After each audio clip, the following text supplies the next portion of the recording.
De, niye öğrettin özüne beni?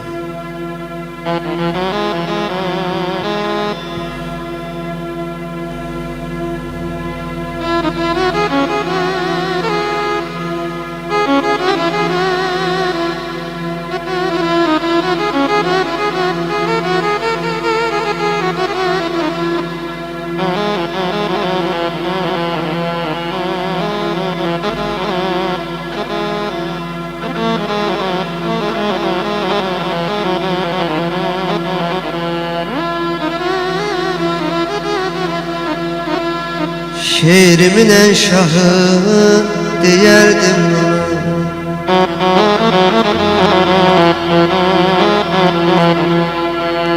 Şehrinin en şahı diyerdim buna.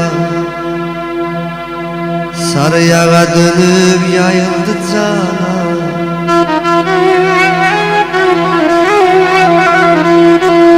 De seni sevmez kimdi hansı sona?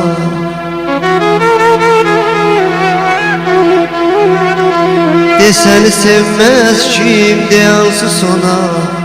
Sen diye öğrettin özüne beni.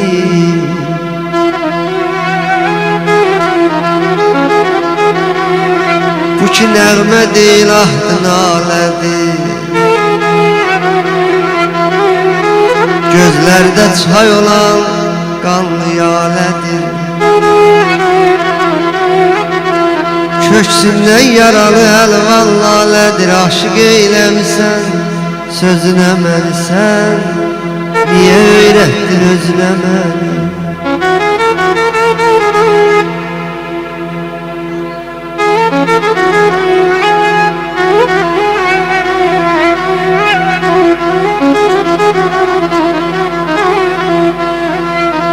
Bilmirəm nə yazım bənzəri olsun, əsrətin misalın saçını yolsun.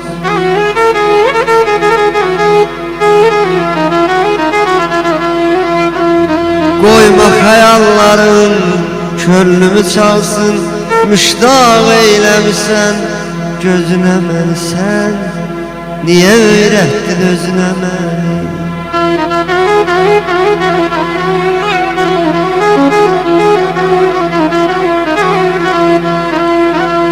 Elxan da oxuyur, ürək yandırır. Sanki damarında qanı dondurur.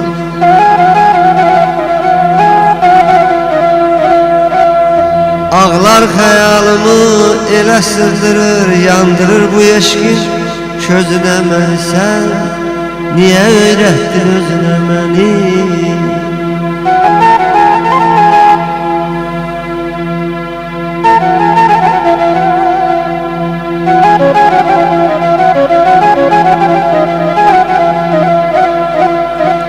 Solmazım ruhunu çalıb bu nəğmə, dolub ürəyimə qalıb bu nəğmə.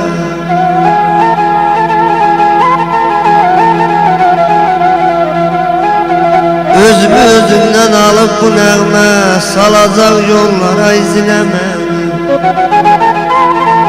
De, niyə öyrətdin özünə məni?